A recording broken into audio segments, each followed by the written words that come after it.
495 कब निर्धारित करता है? जब मैट्रिक का आपका रिजल्ट आ जाता है ना, उसी समय आपका कर देता है कि आप किस लेवल तक पहुंच पाइएगा। समझे? 480 जाइएगा कि 450 जाइएगा, समझ रहे हैं ना? तो सबसे बढ़िया यहाँ पे मेटर क्या कर रहा है? प्रैक्टिस। क्या कर रहा है बाबू? प्रैक्टिस। अगर जितना प्रैक्टिस कीजिएगा उतना ही आप क्या होगा? निखरते चले जाइएगा। समझे? जितना अगर प्रैक्टिस किया जाए, नहीं तो लाइन आना जाना कोई बड़ी बात नहीं है। समझे? ठीक ना?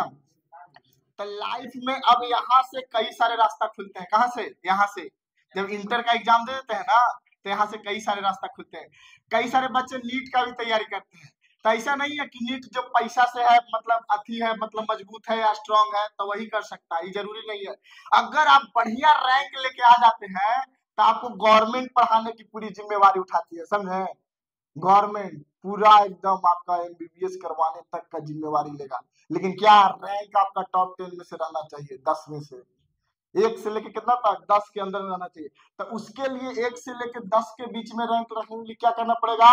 मेहनत करना पड़ेगा। क्या करना पड़ेगा? मेहनत। और जब मेहनत का अगर दामन थाम लेते हैं तो कितनों भी बड़ा अगर मंजिल रहे, चाहे पहाड़ में काहे रहे, उसको भी झुकना पड़ता है। एक आप कहानी जानते होंगे गया का, दशरथ मांझी के बारे में जानते हैं? वो अपन फगुनिया के याद में पूरा पहाड़ के काट दिया ना।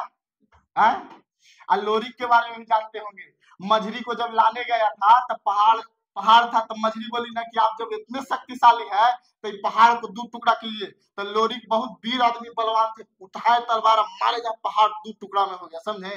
तो इसीलिए जो चीज आप अगर माइंड में सेट कर लेते हैं, कहीं पे कोई डाउट नहीं है कि नहीं हमको डॉक्टर बनना है तो बनना है, चाहे आप कोई भी परिस्थिति में रहिए, कोई भी स्थिति, कैसा भी स्थिति रहेगा ना, तो अगर आप यहाँ से सेट कर लेते हैं ना तो आप बन ही जाइएगा। समझे?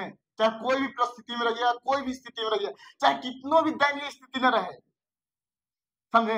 लेकिन कहाँ से सेट करना पड़ता है? आपके माइंड से सेट करना पड़ता है। जीत भी यहीं से और हार भी यहीं से होता है। समझे? अगर सोच लिए तो जीत, क्या बोला जाता है, ठान लिए तो जीत, अब मान लिए तो हार। समझे? तो सब कहाँ से क्रिएट होता है? आपके माइंड से ही होता है। तो इसीलिए कोई भी चीज आप जीवन में करना चाहते हैं, कुछ भी हो, समझे, कुछ भी, तो उसके लिए आपको लगन के साथ मेहनत करना पड़ता है। समझे? कहा जाता है ना कि मनुष्य भागम देवो न जानम कोतो मनुष्यम, मतलब मनुष्य का भाग जो है ना कभी भी बदल सकता है, बस खाली उसको मेहनत का दामन नहीं छोड़ना चाहिए। समझे? लगातार मेहनत करते रहना चाहिए। अगर मान लीजिए कि मेहनत करते रहे तो वो कहीं जाएगा नहीं, वापस किसी न किसी रूप में लौट के आएगा। समझे? वापस किसी न किसी रूप में लौट के वो आएगा ही।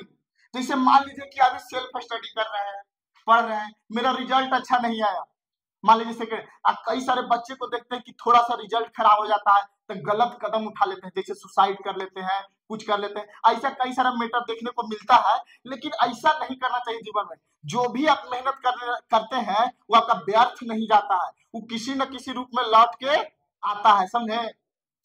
जब पेड़ लगाते हैं तो मान लीजिए उस पर फल अगर नहीं होगा तो उसका जो लकड़ी जो है वो काम आएगा ना, जैसे फर्नीचर बनेगा, अथी बनेगा। आज जितना दिन पेड़ लगा हुआ रहेगा उसके छाव में तो बैठ के सोएंगे ना। मान लीजिए कि हम पढ़े, पूरा मेहनत किए ना, जी जान लगा दिए ना पढ़ने में, हम एक्सेप्ट किए हुए थे कि मेरा 445, अब मेरा 245 नंबर आया। इसमें करना क्या? जो पढ़े, जो ज्ञान को अर्जित किए, जो ज्ञान को हम अर्जित किए उतना मेहनत के साथ, तो सब चीज तो मेरे माइंड में है, वो कोई हमसे छीन सकता है नहीं ना। तो इसीलिए मेहनत करने से पीछे नहीं हटना चाहिए, चाहे कोई भी लाइन रहे। समझ रहे ना? तो इसीलिए अब भी जो आप इंटर में पास हो गए, कोई 400 लाए होंगे, कोई 250 लाए होंगे, कोई फर्स्ट डिवीजन होगा, किसी का सेकंड डिवीजन होगा, तो उस पर नहीं जाना है। मार्क्स डज नॉट मैटर, मतलब यहाँ पे आपका जो नंबर जो है वो मैटर नहीं करता है। मैटर क्या करता है? आप इसके आगे क्या कीजिएगा। समझे? इसके आगे क्या कीजिएगा। अगर आप कुछ हासिल कर लेते हैं तो वही आपका सबसे बड़ी मुकाम होगी और वही आपकी मंजिल होगी। समझे? ठीक ना? बस इतना ही, और ज्यादा हम बोलते हैं लेकिन और सर भी बोलेंगे, अमित सर भी, आपके गुरुजी अमित सर। जय हिंद।